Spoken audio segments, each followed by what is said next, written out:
Everybody, welcome to the Rock Shop with Ralph, your source for all things entertainment. The heart of rock and roll is beating on my show tonight.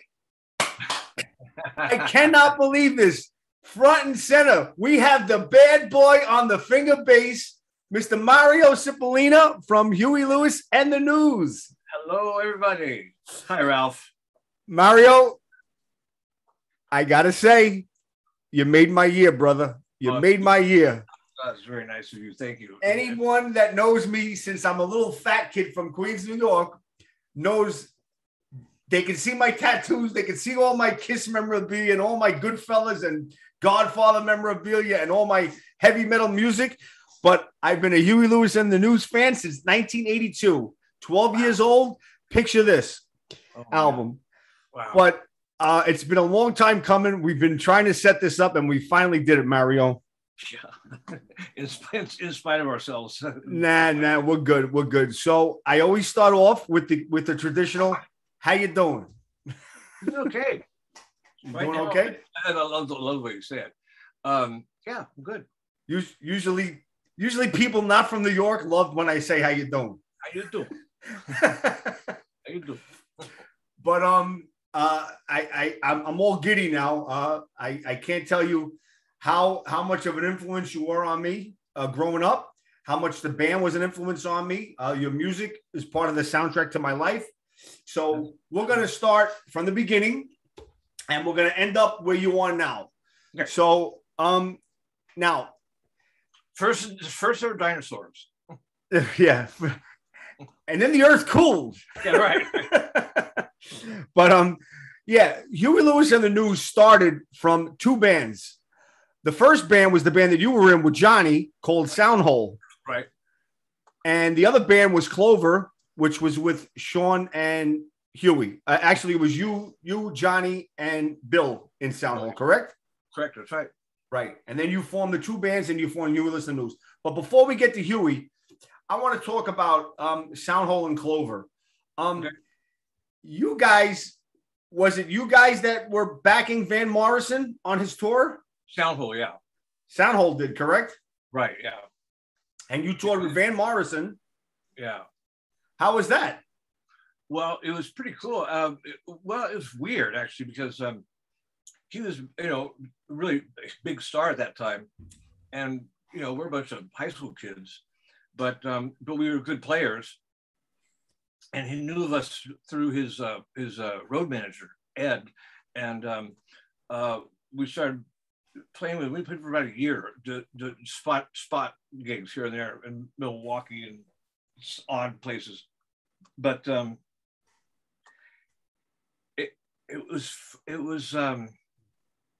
he's not a real communicator.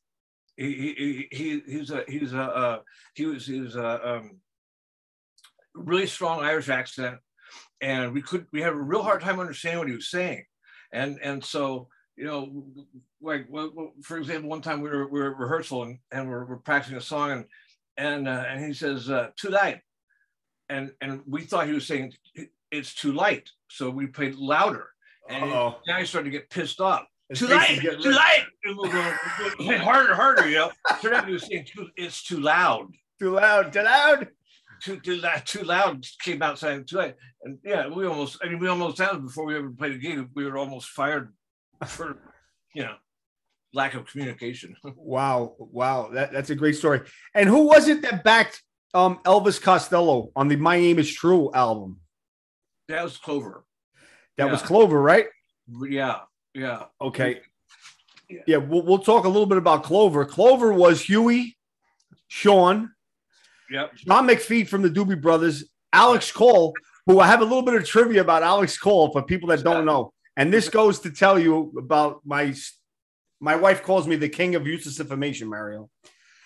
Alex Cole wrote a huge hit in the 80s, and you hear it every day on the radio. You know what song that was, ladies and gentlemen? 867? That's right. Yeah. 867-5309 by Tommy Two-Tone, which my band plays every Friday night. Oh, no kidding. Yeah, I'm in a cover band. I love that song. So Alex Cole wrote that, and he was part of Clover.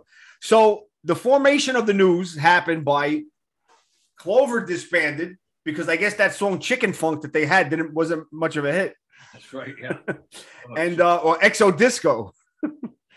Clover disbanded and Soundhole disbanded, and they formed Huey Lewis and the American Express. Not exactly. Actually, what happened was that's why we got you here. The two bands were kind of floundering. You know, we broke up, and I went to New York. Actually, I had an audition with Foreigner. And, really?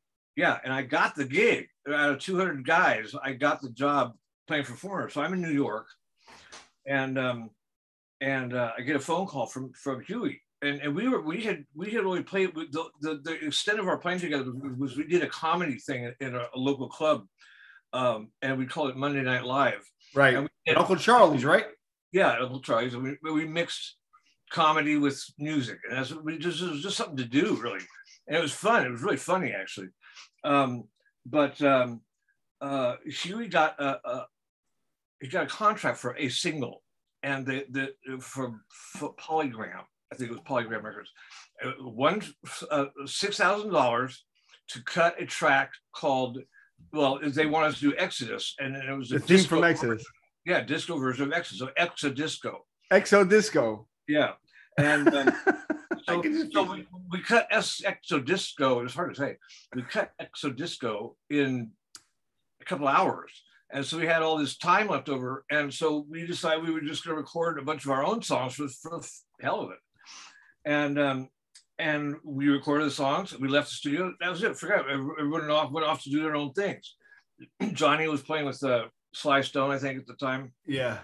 I had this Foreigner gig, and so Huey calls me up and says, Mario, Patty Gleason, who's the wife of the owner of the studio, where we cut Exo Disco, Patty Gleason gave our tape to this guy Bob Brown. He says he's a manager. Managed Pablo Cruz. Managed Pablo Cruz, and he says he wants to. We had a meeting with him because you weren't around, and he wants he would like to manage the band, and he'll pay us $150 each a week. Wow, that's like $1 million nowadays. Right.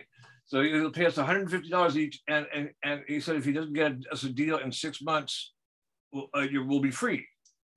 And now I'm not free. I just was signed up with Foreigner at a ridiculous amount of money.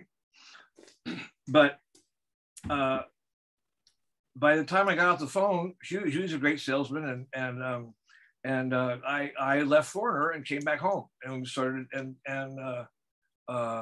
Johnny left Sly, and we formed a band around that, just that coincidence, really. That's how we formed a band. Wow, I'm thinking about this right now in my head. Like this is like Back to the Future shit. You altered the course of history, because imagine if you were in Foreigner. The original Foreigner bassist was Ed Gagliardi. It would have been Mario Cipollina. Yeah. And, you went on to sell millions and millions of records. We know that, well documented. So did they. And I'm wondering what it would have been like if you were in Foreigner and not in Huey. I think I would have been dead. You would have been dead? Yeah. Why do you say that? Well, because the scene? No, because I was alone in New York. I was going to get paid like $6,000 a week or something ridiculous. Really? Back then? Yeah. It was wow. a huge deal. That's crazy. And, so here I would have been rich, alone in New York. And I had I liked cocaine and alcohol as much as anybody did. And I just don't picture myself making it through it, really. I appreciate your honesty, and I have to agree with you, especially if you're alone and by yourself and you're left to your own vices. Well, that's the part of the equation that really made no sense. That was going to be a problem. So as it turned, it really did work out for the best this way. Yeah, that's a great story, man. I didn't know that about you. I didn't know you were a bassist in Foreigner. Oh, I got the list of people I played with is. Yeah, well, that's what we're here for. But let me ask you, did you record any songs with them? Did you have nothing? No. You didn't know of any songs that were out? I didn't play on anything with that. No, Okay. nothing recorded. I learned all the stuff.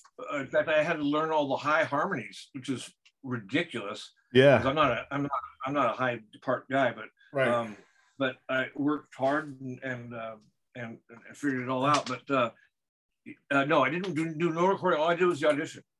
Awesome. And Mick Jones, of course, is a legend himself. He's good friends with Led Zeppelin, and he's a famous guitarist, writer, producer. I mean, you know, we can go on and on and on. Well, let's talk about the first album. You guys get your record deal with Chrysalis Records. Right. The first album, most people don't know because it's the least known album of Huey Lewis in the News. I actually liked. I didn't love the album. I liked the album. There's some good songs. Excuse me. There's some good songs on that record. Absolutely. I mean, you got my favorite songs on there are "Stop Trying," "Now Here's You." Yeah. "Trouble in Paradise" was a great song, which you guys played live for years and years. Right. And there's a song on there called "Hearts," written by Marty Balin from Starship, Jefferson Starship, if you want to call it. It's actually not. Really? It's by Bill Gibson. Well, I thought he got writing credit on it. If he did, it was by accident because he wrote a song called "Hearts." Yeah, he got writing credit for it.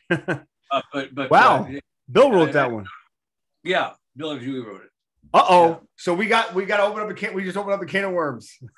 Oh yeah, I don't think it's a real big problem. But, the only thing about that album, and I'm sure you know, is like it seemed like it was rushed production wise. It seemed like it was a little rushed.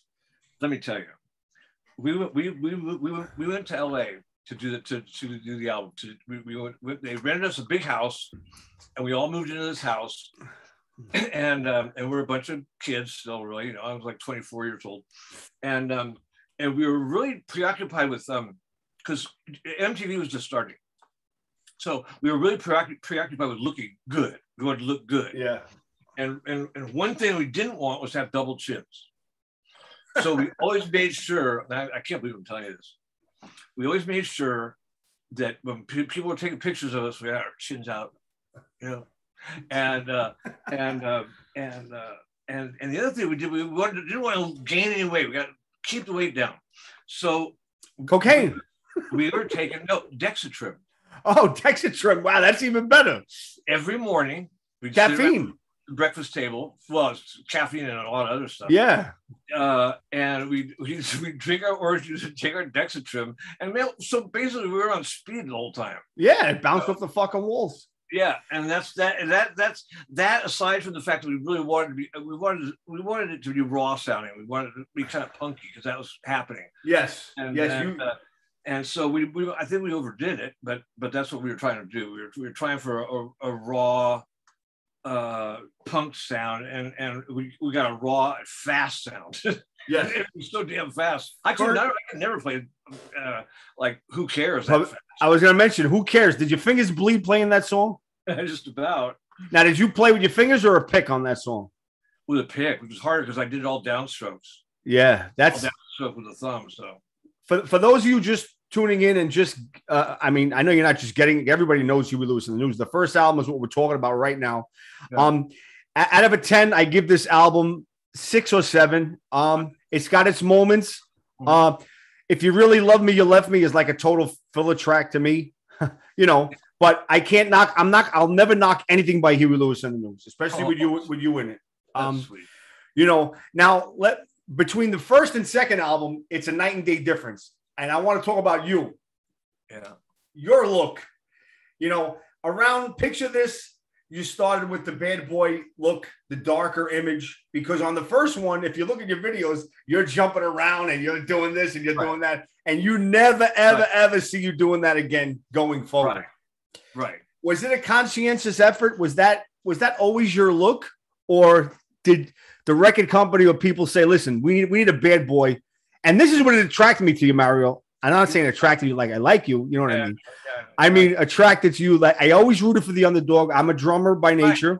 Right. I always loved the background guys, the guys you never hear about. Because if you take Mario Cipollina out of Huey Lewis in the News, it's not the same. Yeah, period. Right. Prove me wrong. Listen to the 2 albums they made after Mario left, and it's not the same. period. Yeah. So anyway, let's talk about your look. What happened was we were doing a TV show. I think it was for MTV, and so we were doing camera rehearsals. And so, you know, they do the cameras for the backline guys, they do cameras for the frontline guys, and so we were doing a pass of the song, which was a camera test for Huey. So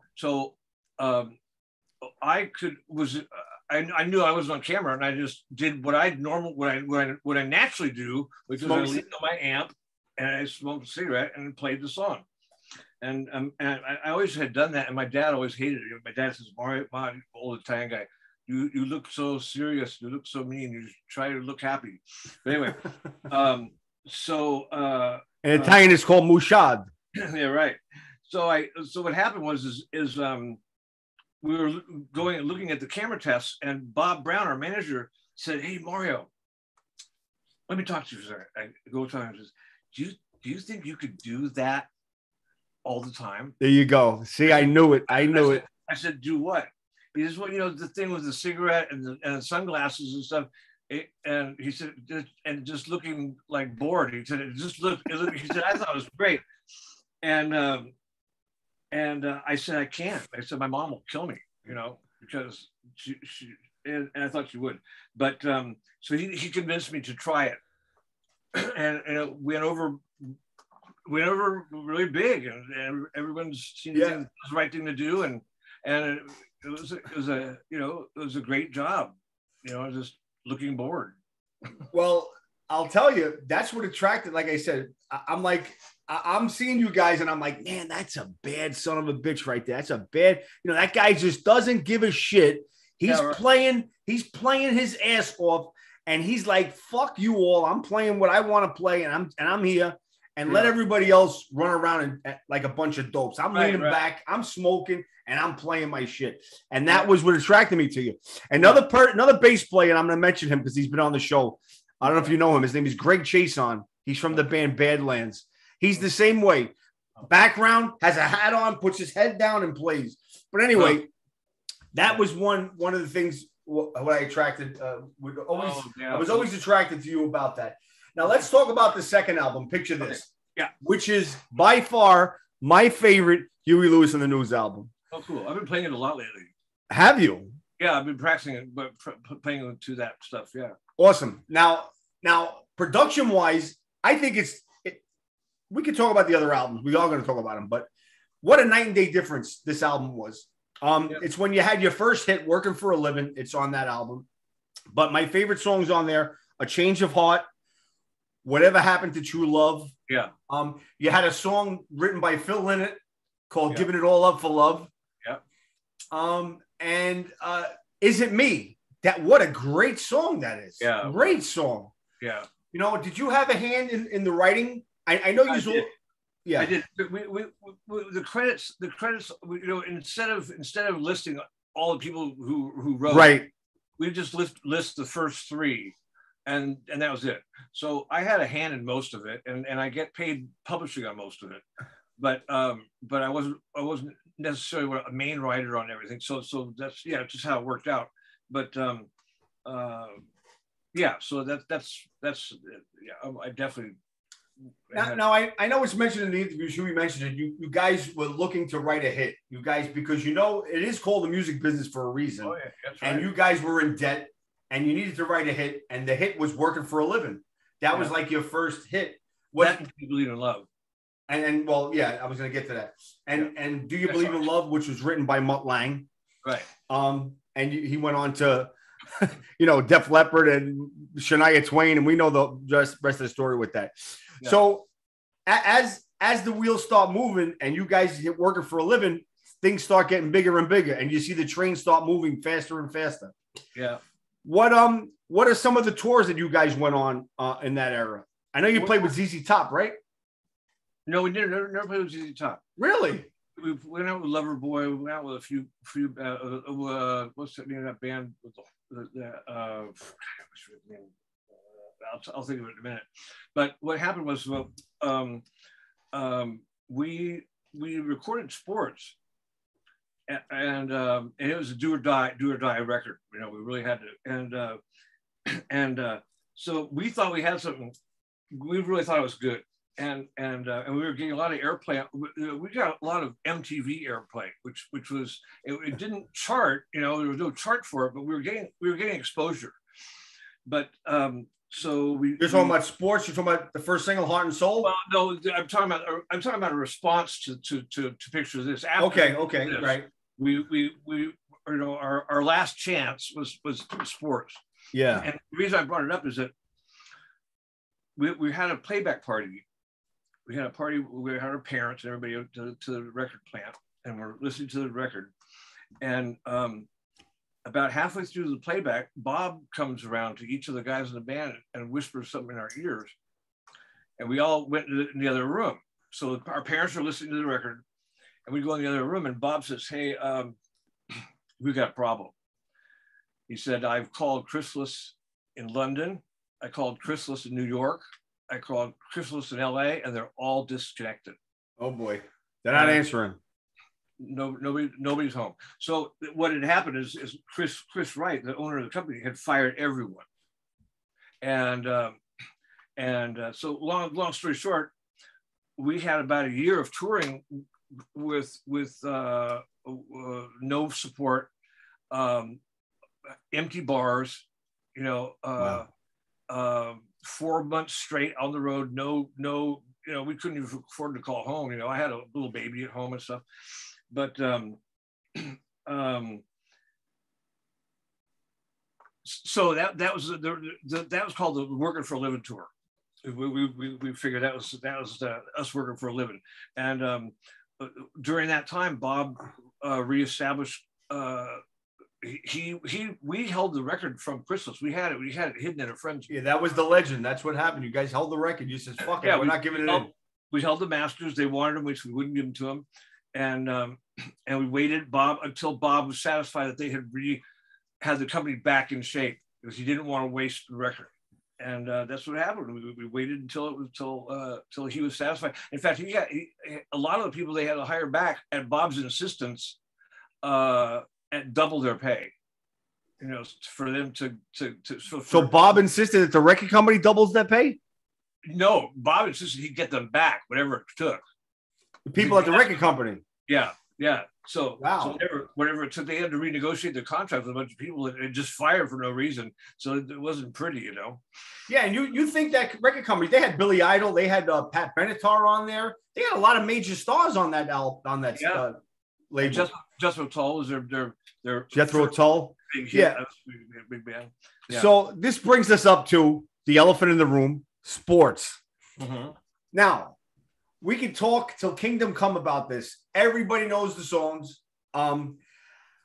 Personally, I love the album. It's not my favorite. It's not my favorite Huey Lewis and the News album. Excuse me? Not mine either. Yeah. Very polished, very radio friendly.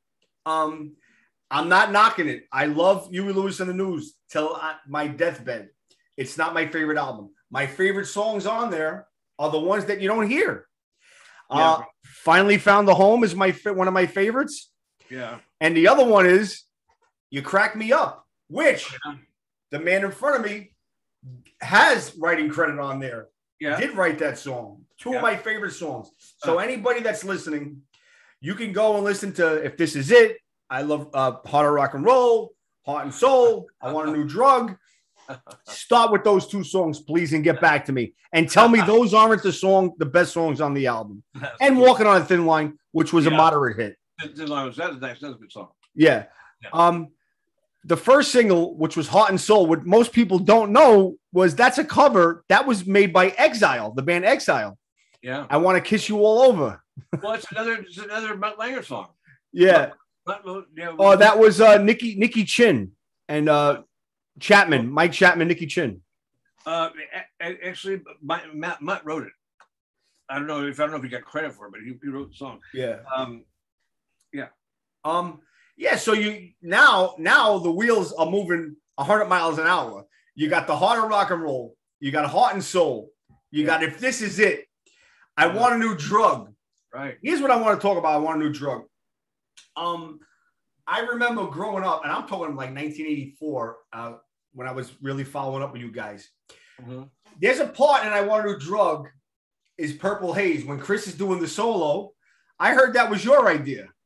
Yeah. Well, it was just a fun tip of the hat to Jimi Hendrix. And actually that was the giveaway, one of the giveaways about that there had been a copy of that someone had pinched it to write Ghostbusters. We're gonna get to that. We're gonna get to that. That lick was in the introduction of his version of it. That was a real giveaway. Talk about a fucking ripoff, huh? Yeah. But anyway, Mario, the man in front of me, the legend, helped out with that solo. I assume you got that from your brother, who most people know. Your brother, rest in peace, was John Cipollina from Quicksilver Messenger Service, part of the psychedelic era of the San Francisco Bay Area. Yeah. So that whole era, I guess, Hendrix and that's where you threw that in. But I'm a big Hendrix fan anyway. Yeah. Oh yeah. Yeah. What a great guitarist Chris Hayes was. I mean, amazing. Chris Hayes? Yeah. Yeah, no kidding. Really good. I mean, he so tasteful on his solos, and another one. You take him out of the equation, it's not the same. It's not the same. He's kind of an unsung guy, I mean, you don't hear a lot of people singing praises for Chris, but I think he was an amazing player. Yes, he's a great bebop player. Bebop, amazing. Yeah. He played with Esther Phillips, was it? Yeah, Esther Phillips. He played with. Yeah. So now you guys have hit after hit after hit. I mean, sports. I'm going to use a quote from the movie The Wayne's World. Huey Lewis and the News, the album Sports, that came in the mail with 3 boxes of Tide. How many albums did you sell with that, Mario? What's it up to? Sports sold worldwide about 16 million. Wow. 16 million albums. Yeah, do you have room on your wall for that? Yeah. Actually, I wish I could turn my thing around. I got a big platinum record with all these platinum records on it. Yeah. Right. Now, when something like that happens, Mario, I always try to, when I was a kid, I always said to myself, they sold 16 million albums. If they got $1 each album, that's $16 million. Mm-hmm. That's one way of looking at it. I'm sure you got paid well, maybe not as well as you wanted to, but here's what I want to ask you. What's the first major purchase that you got when you started having some money coming in? Well, first of all, the band we were a bunch of hippies, really with haircuts, So when we started the band, it was an equal split. And that's how it was until the end. We split everything 6 ways. Really? Yeah. So Huey got the same as Huey, even though he wrote most of the songs, or if you want to say that. He got the publishing he got compensated extra in publishing, But as far as the split of the band was a 6-way split. Really? Yeah. Wow. Yeah. That's interesting. And that's friends, friends are like that, and they split everything equally, Well, the thing is, when we started the band, Huey was no more responsible for the music than anybody else was. Right. He was an incredible frontman, though. I mean, he was just a great face. Absolutely. Eye candy. Oh, he was just great. And really good at it too, relating with an audience. He was really good. For the first 4 or 5 years, he was amazing. But what was the question? What was there a question? I asked you what your first major purchase was, and please don't say cocaine or girls. Well, of course, all that stuff. But we know that already, Mario. Major purchase, a Corvette. Really? Yeah, I bought a brand new Corvette. Awesome. That was my first personal, and then it became motorcycles. I became a motorcycle addict, and I had. What are you, a Harley or you? I had Harleys and Goldwings. Softails? No, I had mostly rigids. I had a 43. It was earlier ones. Completely rebuilt. It was gorgeous. I wish I could show you a picture. They were gorgeous. And then I had a nice white shovel head, and I had a soft tail, and I had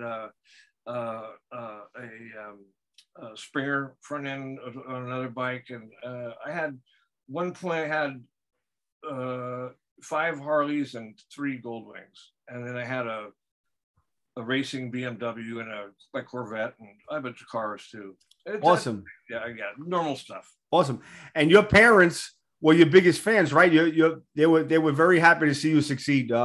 Typical close-knit Italian family. I can imagine that's how my family was. Unfortunately, my father died while we were making our first album. I wish he hadn't, but he did. And but it's very, very, very. As far as our manager, you talk about our success. Bob Brown, our manager, he was a great manager, and he was very much part of the reason that we got where we got. Right. But when my father was dying in the hospital, we actually were in LA making a record, and I got the call that he'd gotten sick, so I flew up and hung with him for the last month, and at one point he said, "I'd like to meet your manager," and so I asked Bob. I said, "Would you mind coming and meet my dad?" He goes, "No, I'd love to." So he comes to the hospital, and I introduced them, and my dad's like 3 or 4 days from gone, right? Wow. And they said, I don't remember exactly how it was put to you, but they said, "Well, why don't you let us talk, Mario? Why don't you go get some Go inside. Let me talk to him." So so when I came back up, Bob was actually had gone, and my dad he put his hand around my head, and he said, "Mario, I'm really glad I met that man." He said, "I know you're going to be okay." Awesome. That's great. That's a great story. And and you listen to your father. He knows. Father knows best. Yeah. Rest in peace, Mr. Cipollina. I know you're going to be okay. Yeah. Great. Well, so to dwell on what you were saying before, please. Let's talk about Ghostbusters. It's well documented. It's well documented that the song was a blatant ripoff of "I Want a New Drug." Now, let me tell you the story the way I know it. You tell me what's true and what's not true. I heard that you were approached by, I think it was Columbia Pictures. It was, right? Yep. And they says, "We're making a movie. It's called Ghostbusters. We want you to write a song about it." And supposedly, you said you don't have enough time or whatever it was, blah, blah, blah. And next thing you know, you hear on the radio, bum, bum, bum, bum, bum, bum, bum. And I'm saying this because this is your bass line. Bum, bum, bum, bum, bum, bum, bum, bum, bum, bum, bum, bum. And if you listen to "I Want a New Drug," it's bum, bum, bum, bum, bum, bum, bum, bum. I mean, it's like fucking the same fucking song. I mean, so they asked us initially. They asked us if they wanted to buy "I Want a New Drug." They wanted the Go song. figure. I want a new drug for Ghostbusters. They didn't want us to write anything. They wanted that song. And as it turned out, later on, we found out that they had done all their rough edits of the movie with that in it. They already were using "I Want a New Drug," assuming that they were Columbia Pictures and we'd give it to them. We didn't. And so that caused them a problem because they really had so. Right. So you guys, particularly Huey, winds up suing Ray Parker Jr. For monetary, and you guys win. Yeah. Now, here's a question a fan would want to ask. I'm not going to ask you how much money you got. All I'm saying is, whatever money you got, was it split up between the band, or certain people get the money, or blah, blah, blah? No, split equally. Yeah. Because that was a monster hit. I mean, it was all over the place. Well, not only was it millions of dollars, but we got the publishing. And you got the publishing. It was rewritten. The publishing was rewritten. Ghostbusters, written by Ray Parker Jr. and So every time that song is played now, you guys get scatole, as we say in Italian. Scatole. Yeah. We were really hoping. I was hoping that remake of the movie was going to do well. Yeah, they didn't use the song, right? Well, no, they did. No, I'm saying they have a new one out called Afterlife. Oh, I don't know. They were going to use. They were going to use it. They actually used it in the movie, but it just wasn't that big of a movie. Right. But the new one now, Mario, It's being released. Another one now? Yeah, where the original cast is back. Bill Murray, Dan Aykroyd, Ernie Hudson. Oh, really? It's called Paul Rudd is the actor. He's the grandson. And it's called Ghostbusters Afterlife. Oh, cool. It's being released within the next week or two. And I don't know if the song is in it. Oh, I hope so. You better check your mailbox, Mario. You know what? I'm sure it is. I mean, why would do that? Right. And it's being directed by Jason Reitman, who is the son of the director Ivan Reitman. Wow. God, that would be huge. So you better check your mailbox like Publishers Clearinghouse. I will. I had a motorcycle. All right. So sports, 17 million records sold. Ghostbusters, you guys are flying high. That's 84 to 85. Now, you get approached. There's a movie being made called Back to the Future. Actually, before I even start that, We Are the World. Yeah. It hasn't been mentioned too much. I want to know, how did you guys get hooked up? Because you're in it. You see Mario there holding hands with Bill Gibson. He's in the background and he's singing We Are the World. Yeah. You know?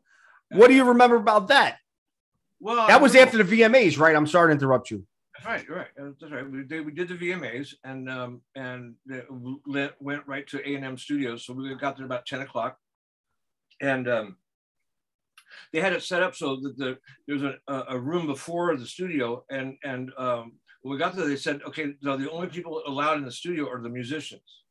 Nobody else. No girlfriends, wives, managers, no tech people, nobody. So it's just us, which was every major artist in the world at the time. You know the list of people. Michael Jackson, Bruce Springsteen, Billy Joel, Kim Carnes, Kenny Loggins, Lionel Richie, Huey Lewis in the News, Bob Dylan, Ray Charles. Right, Ray Charles, yeah. So it's just us. We walk, open up the door of the studio, and there's Bob Dylan reading a comic book on the floor, and there's this guy. It was like surreal. It was surreal. It really was surreal. In fact, the next day, Bill and I we worked until about 9 the next morning, around the clock, and Bill and I flew home together, and we didn't say a word. We just not a word. It was just so surreal. Right. Yeah, it was like walking on the moon. You know, and it's amazing for me to be talking to somebody that's been part of music history. How much money that song raised and the amount of talent that was in that room, and you are a part of it, Mario. Can never take that away from you, brother. Never take that away from you. I'm so happy I'm talking to you about that. There's a clip on. They use it as a. They have those stupid TikTok videos now. There's a clip of Michael Jackson showing Huey how to sing his line, and he goes, "Huey, you got to sing it like this. But if you just believe, there's no way we can fall." And then Huey goes, "Okay." And Huey sings it, "But if you just believe, there's no way we can fall." He sings it like different. And you see Michael Jackson like this, looking at him like he's pissed. Well, I want to see that. You gotta see that, Mario. It's so funny because you look at Michael Jackson, the guy couldn't punch his way out of a paper bag, and he's giving Huey the Moloch, the evil eyes, you know. But great story about that.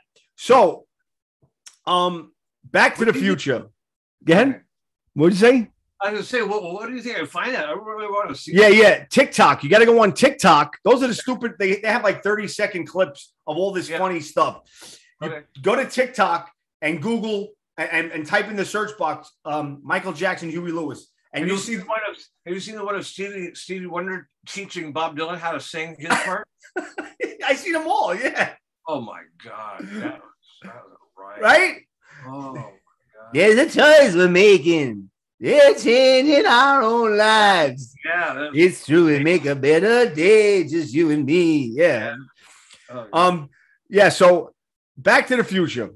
Mm-hmm. Your first #1 hit, The Power of Love. Right. Now, you guys probably thought we can't get any bigger, but guess what? You got bigger. Yeah, bigger. You got bigger. Yeah. And you had the video and you had the song.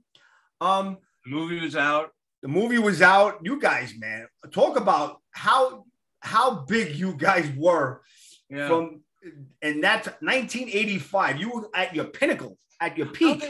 I don't think most people now have any idea how big we were. Well, I do. That's why I'm interviewing you. And shame on them if they don't. Yeah, I think I forget. And how about this? You fucking guys, excuse my language. I'm going to curse now. It's my show. You guys deserve to be in the fucking Hall of Fame. Rock and Roll Hall of Fame. Huey Lewis and the News. Period. That's weird. I don't know what that's all about. What do you mean it's weird? It's weird that they haven't. Well, LL Cool J deserves to be in there, and you don't deserve to. Come on, man. Really? Why do you think that is? Do you have any because idea? it's a bunch of people that don't know their ass from their elbow. Honestly, it took bands like, let's just say, I'm going to use Kiss as an example. It took them 15 years before they got in. You know what I mean? But you take a band like that on influence, that may not be your cup of tea, but they influenced a lot of bands out today. They should have been in there. You guys, how many albums you sold, how many hits you had, how much influence you had. Look at Jimmy Kimmel. Jimmy Kimmel loves you guys, and he's a major star. Isn't Pat Benatar in there? She got inducted. Yeah. I mean, it's just, I could go back and forth on who should be in, who shouldn't be in, but I believe You Lose in the News should be in. Anyway, how did The Power of Love come about? That song, was it written specifically for the movie, or you had that song and you just used it? No, I wrote it for the movie. Yeah. You did? They asked us if they wanted us to do some music for the soundtrack, and we write a couple songs, and we didn't know how big the movie was going to be at all, but we wanted to do a good job, and we were a lot of pressure because we were doing a lot of other stuff. We had a lot of live performances and stuff. But Chris had a good lick, and we were able to wrap it up in a good package, and Back in Time, which is not that. I love that song. That horn section, awesome. Yeah. And Sean and I worked on that hard, and but never having any idea what was going to become of it, And I mean, Power of Love, that was a big song. Number one. Yeah. Number one, and you got a Grammy. Yep. And you got a Grammy.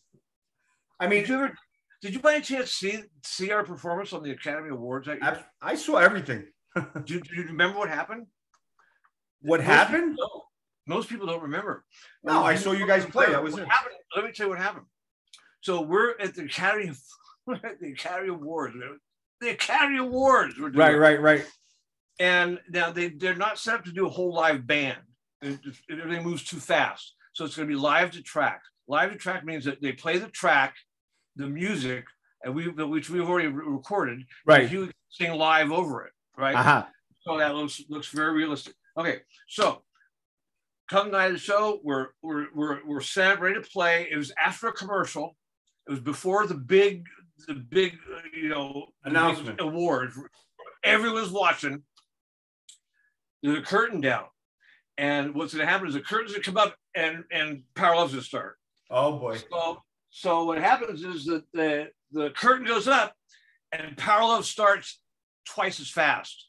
Oh, the old guy who's about to retire pushed the wrong button and started it at double speed. He must have been on Dexatrim.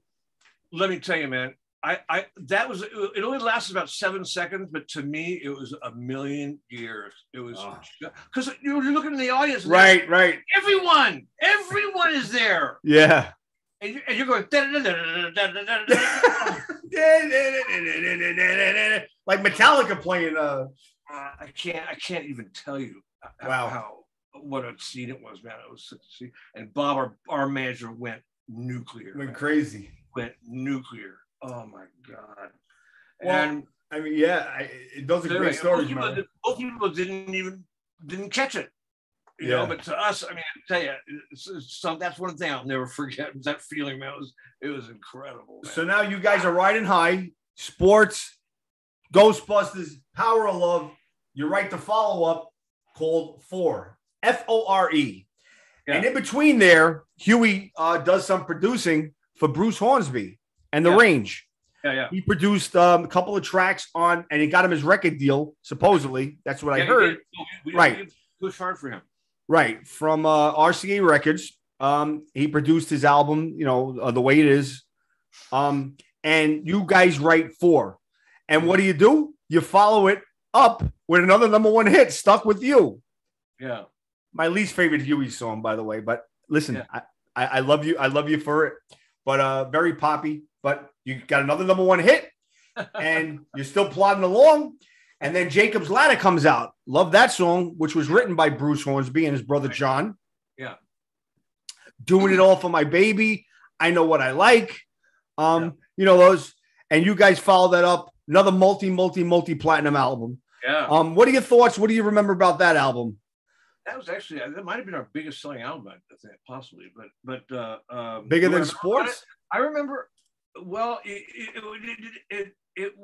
were, by that time we were big, so it wasn't as big of a deal. You guys were big? I'm just learning about you now. I'm glad I did this interview. It's funny. It was a big record for us, really big. And what were you asking me? I asked you your thoughts about remembering recording that album, touring. Any stories you have about that?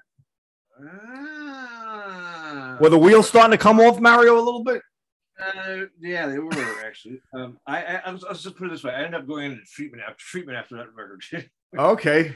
It was, I didn't know that, but I'm just saying, because usually this is the time of the interview where bands start getting big in the '80s, and then Yeah. Well, yeah, it was. I had a back problem, and I still have it. In fact, that's why I had to retire. I retired a couple of years ago because my back is completely shot. I had one surgery, and I couldn't do any more. But it was kind of the process is kind of, well, for me it's kind of dreamy, it's just we worked in a little local studio called Studio D, and I remember we had a lot of swordfish. We were into swordfish, but it was a high pressure record, but we were really on top of our game as far as producing. We had it down. You had it down pat. There aren't very bands that can produce themselves. Absolutely not, and I give it to you.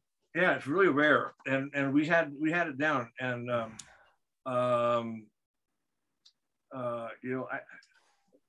honestly, one regret I have is that the bass tracks are usually pretty quiet in that band, and I'm glad you said it. It was always very frustrating to me because there was really no reason for it other than other guys just weren't bass guys. They just didn't hear bass, which is it's kind of frustrating. It's funny you mentioned that. I'm a drummer, and I always, us as musicians, we're able to isolate drum track, bass track, guitar. Yeah. When I listen to a song, I'm hearing bass and drums. Right. First, right. On that album, it's in the back. It's in the back. But what are you gonna do? You got your publishing. Yeah, right. Yeah. If it is frustrating though, because at this point, in your life, you'd like to look back and have people been able to hear what you're doing. People, or most of my fans are much more impressed with my cigarette smoking than I'm serious. I mean, people come to me after every show. Hey, wow, man, that was so awesome. How do you get your cigarette ass so long? Oh my God, are you fucking kidding me? No, every night. God, every night. So it's a little. It's funny, It's funny. Yes. I work really hard to craft these parts, I hear you. Anyway, so what my favorite bass track is Whatever Happened to True Love. Nothing you asked, but that's my favorite. Well, that's my favorite song on Picture This. Yeah. Let's talk real quick because we got so much more, and we're already over an hour into this. Doing It All For My Baby, that video, that was like a whole movie in itself. Yeah. I just watched it the other day. Good evening. What's happening? Yeah. Mario answers the door.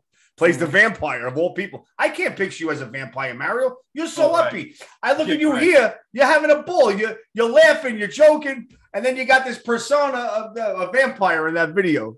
Yeah. Well, it's something I always liked. I always liked monster movies, and and it fell easily out of my character in the band, you know. Yeah. Yes. So I mean, we're gonna move quickly on the last couple of albums. Moving right along. Yeah. The next album you did, my least favorite album, by the way. I'm sorry, but Small World. Small World. Yeah. It's a stylistic departure. You know, Mario. To say the least. Uh-huh. I'm gonna go on a limb. That production-wise, it was like very scale. It wasn't as polished as your previous albums. Uh-huh. It was more. You guys were really. You had Stan Getz on there playing sax. You know, Bobo Tempo with the steel drums and all that stuff. You know, Perfect World. It still sold 1 million copies. It still went platinum. Yeah. You know, Perfect World was a great song written by Alex Cole again. Well, let me tell you. Here's the thing. Yeah. You know, people when people see their names on the equipment cases for long enough, it affects them. You know, for the most part. And Huey had a hard time not becoming a bit of a preacher and becoming kind of like the boss, which had never been the case before. Right. You know, and, a lot of people in his ear. And so Huey insisted that we had to do something. We had to do something different. Had to do something different. It had to be different. And frankly, I never agree with it because I looked at it like soda pop. You know, Coca-Cola doesn't come out with 7-Up. Oh, they came out with New Coke. Yeah. Well, yeah, you're right. But remember that? But, you know, it's never a good idea to try and change the flavor of root beer or whatever, you know. And I thought that if we were going to do something different like that, we should just have a splinter band, you know, start another band and call it that and do that thing. Yes. But no, that wasn't what Huey wanted to do. So we ended up doing a Small World, and that's kind of what happened for the rest of the ride. And I agree, Mario, and I know you're not bullshitting because I'm a fan and I'm sitting back and I'm watching. No, it's hard. You know, it's hard to even come out and say this stuff. No, it's not. I mean, listen, it's true. It's truthful. It's truthful. Well, people are going to hear it, and they like it or they don't. This is what happened. Don't forget, 82. I'm a 12-year-old kid. Picture this: my favorite album. Sports, great album. Polished. Four great albums. When I do these interviews, I hear from other band members. They're not very good. Yeah, but anyway, Small World. One of my least favorites. Got a couple of good tracks. World to me, I thought was a great song, but for the most part, Give Me the Keys. I mean anyway. Yeah, right. Moving along. So when he's driving the car. How stupid was that? But anyway, you try to right the ship on Hard at Play, which is the next one. You have a pretty well a hit in Couple Days Off, which I thought was a really, really good song. That was more along the lines of you guys trying to get back to where you were. What I noticed on this album was the writing. You had a lot of outside writers. Yeah. You know? We weren't, it wasn't together. We weren't together anymore. And you weren't with Chrysalis anymore. Yeah. Yeah. So that was when the wheels started coming about. Party was over. Yeah. So that album went gold. You know, that's also the grunge era. Don't forget when grunge hit and the whole musical climate changed. Nirvana was out there. You know, we weren't writing. Yeah. We weren't writing. There was only a couple of songs written by the band. You know. Yep. Yeah. And anyway, you wind up to. We had the last album I did, which was 4 Chords. 4 Chords, which I still don't understand that album. Tell me about it. I'm going to get to that album now. We'll go right along to that album. So that's 91 was Hard at Play. It has its moments. A couple of songs. Build Me Up was a good song. A couple of Days Off was a good song. I did like the song He Don't Know with the Gospel Hummingbirds. Yeah. Well, look at Mario. Yeah, okay, whatever. It Hit Me Like a Hammer. We'll just move over that one. Yeah, right. Right. That was a Mutt Lange song too. Yeah.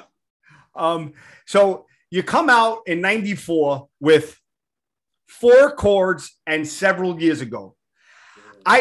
I hear that Huey's making this album, and I look at it. I'm like, what the fuck are they doing? This is exactly what I said. What the fuck are they doing? They're doing, they went back to their roots. They like the music. Okay, great. So what? What the fuck? People don't care about that. I got the man telling me right here. Oh, it's got 15 tracks of covers of, mostly dead old blues guys. Yeah. They had a hit with It's All Right.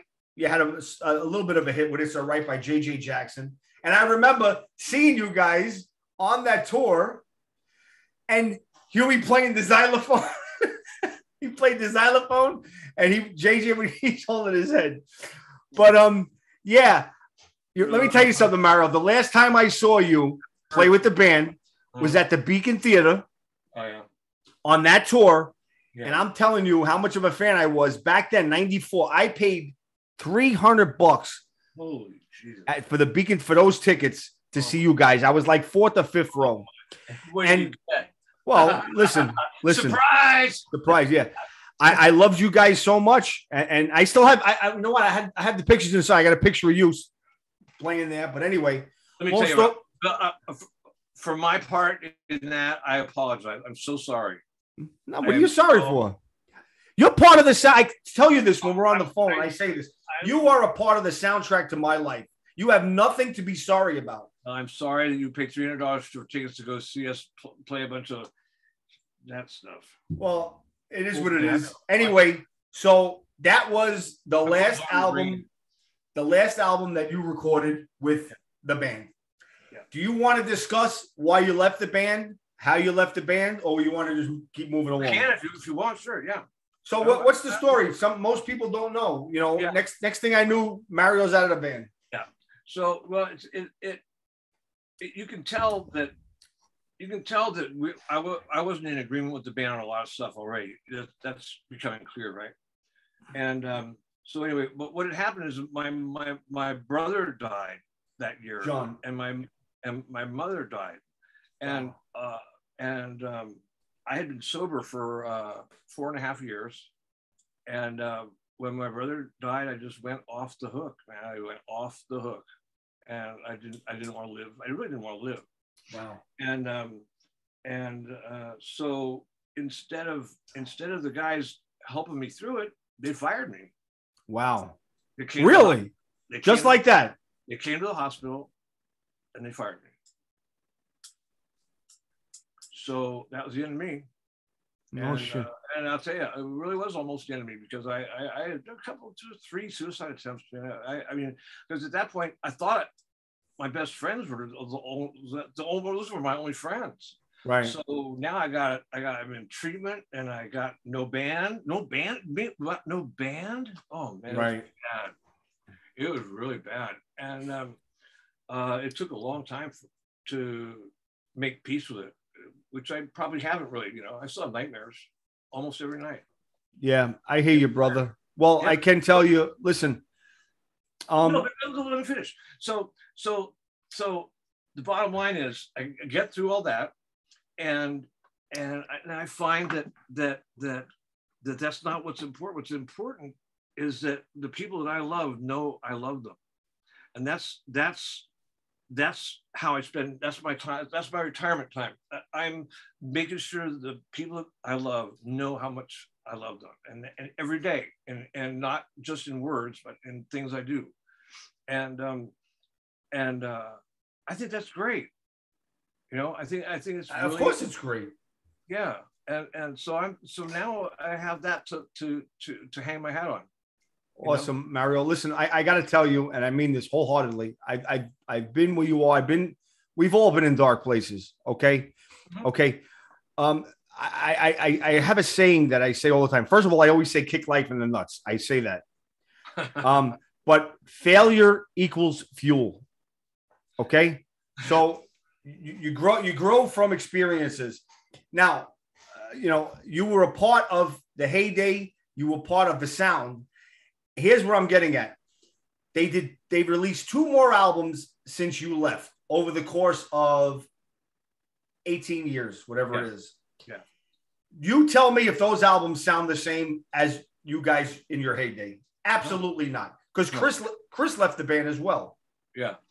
Okay. Here's what I want to ask you, Mario. And you can tell me as much as you want. When you're fired from the band, are you fired and that's it? All ties are cut off. You don't get any monetary compensation going forward, or are you still part of the corporation? And you, when they tour, you get money, because a lot of people still get paid from the band. I was severed. It was all I could do to hang on to my publishing. Really? But, yeah. It was really not amicable at all. It was not. And, nice. And they're just like, you're fired, and you have nothing coming in from Huey Lewis and the News after that. It was ugly. Wow. It was really ugly. Yeah, but the publishing keeps me going. The publishing. Thank God. For the publishing.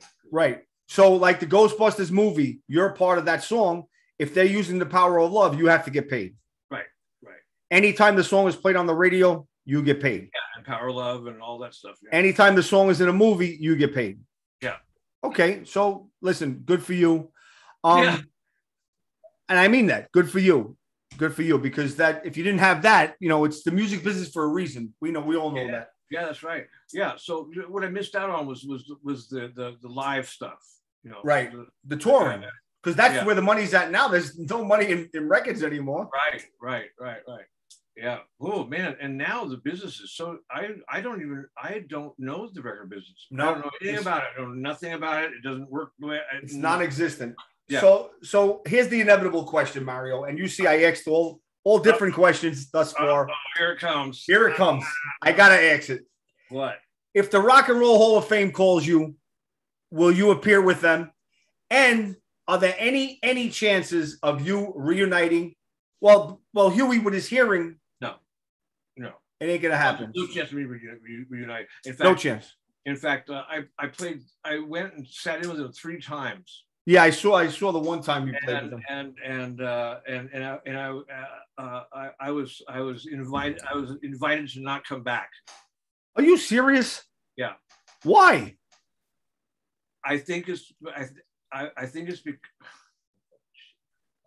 well, let's put it this way. I was asked to either not come in leather or stay home. That doesn't make sense. They didn't want Mario to be there as Mario because it was attracting too much attention. Really? Wow. You know what? I'll leave that there, Mario. It's sad because it was really great for me to be able to connect with the band again and to connect with. Oh, when I saw you playing, you were into it. You were looking at Bill, and you loved being up there with that leather jacket on. It was great, and when I left, there was no explanation. I just disappeared, and so it was really, there was no way for me to say goodbye to our audience or tell them I loved them or any of that kind of stuff. I was just gone. Right. And so those little set-in things were like an opportunity to not, say goodbye, say hi, whatever, just touch base.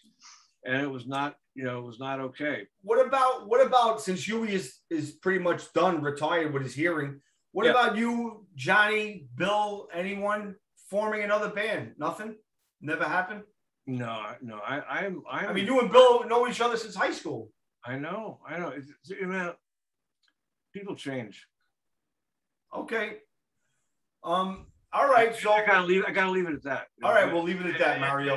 It's sad, but people change. Okay. What do we have? Let's think positive now. What do we have going forward, Mario? What are we doing going forward? You have any plans? You have any bands that you're in? You doing any recording?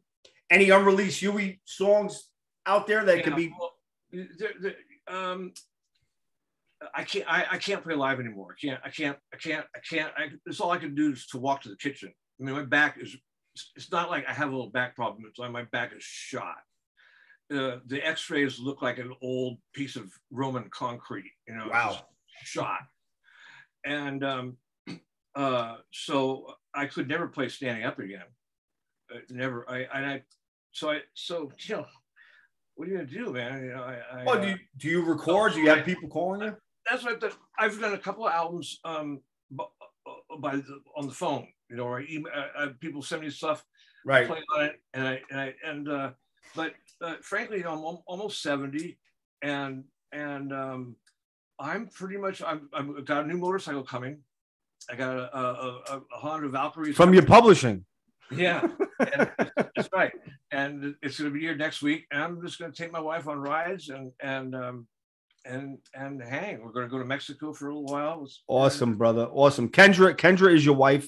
Happy anniversary. I wish you guys a happy anniversary last month. I believe it was. Man. 22 years. Yeah. Tell her I said hello. I will. And all right. So there it is. Look, I want to say though, before we go, if any of this sounds negative or dark and gloomy, it's not. You know, it's a great life, and the stories and the places I've gotten to be in my life are just beyond belief. You know, and the guys in the band and I, for a period of time, lit it up. Man, we just lit it up, and yeah, right, you did, brother. I'll never forget, and I'll never not feel grateful for it all. You know, absolutely, well said. And I can tell you, as a kid, as a teenager, seeing you up there, I would have given my left nut, and this is the Queens boy talking, to be where you were, the ride that you had, and to be able to live to tell it. Because Mario Cipollina, the bad boy on the finger bass, how he introduced you all the time. Yeah. And I was like, wow, man, this guy's got it all, and you guys had it, you know. And it's great. And I really, really appreciate you coming on my show. I really appreciate you telling me the story, being so honest and forthright. You're part of the Rock Shop with Ralph family now. Hey, Ralph, I tell you, I do have an album that I did that I'm going to release. So I don't know how exactly I'm going to release it. It says something is a labor of love. It's an instrumental album. It's all 7-string bass, and it's real different. It's not like Huey Lewis and the News, but it's cool, and it's going to come out sometime next year. Awesome, awesome. That's great. And I know one guy I wanted to mention that you played with, two guys actually, before we go. Bill Champlin. Yeah. You played with him from Chicago, right? Yes. That was in the 90s though. You didn't play on Take It Uptown, right? With No, just we did a tour back in the 90s. It was, in 94. For those of you who don't know who Bill Champlin is, he was the voice of Chicago. He sang on the hits Look Away, I Don't Want to Live Without Your Love. This is after Peter Cetera. And you played with Jonathan Cain from Journey, right? A little bit. Yeah, I'd love to hear that. And you're friends with Steve Smith from Journey as well. Yeah, well, Steve and I played with Montrose back in 77. We played we played in Montrose, and we also were in a band. I was in another band that was with Tony Williams, Lifetime, Billy Cobham, Ronnie Montrose, Brian Auger, and me, and it was a hell of a band, man. Wow. There's a recording of that in Japan. It's called Battle Night. Battle Light? Battle Night. Oh, Battle Night. I got to check that out. Because Ronnie Montrose, the guitarist. Yeah. We had. I toured with him for about a year. But wow. Rest in peace. Yeah, no kidding. Anyway. All right. So Mario, look, I as I said, you made my year. I thank you so much for this interview. I hope I made your life, I hope I made you forget about, I always say I like to forget about life for a while, and we get into our element and we talk stories and the good old days. Yeah. And you had some really good stories, and I thank you so much. Thank you. I'm gonna text you in a minute. And I want to thank Mario Cipollina for coming on the show. Is your website up and running still? MarioCipollina.com? Yeah, I don't do anything with it, but it's there. Okay. MarioCipollina.com. Check out his videos on YouTube. The man is a phenomenal bass player and a phenomenal person and human being. And go to www.mariocipollina.com. Oh, I should tell you, we actually are going to have a channel on YouTube. My friend Kenny and I, he's an amazing drummer. And we have got hundreds of hours of jamming, just bass and drums. Right. We're going to release it all free on YouTube. It's going to call Mario and Kenny's Jam channel. It's going to be coming on within a month. Awesome. Send me something. It's going to be hundreds of hours of us jamming. Right. People can search him on YouTube, Mario Cipollina. Yeah. And Kenny Stavropoulos. It's a hard name, but it's that Mario and Kenny. You'll find us. Mario and Kenny. Send me a video and I'll put it up on my page to get you going. No big deal. We'll do it. Thank you very much, Mario. Mario Cipollina from Huey Lewis and the News. In the books. Look him up. Great man, great bass player. Thank you, Mario. Thanks, Ralph. See you soon. All right. We did it.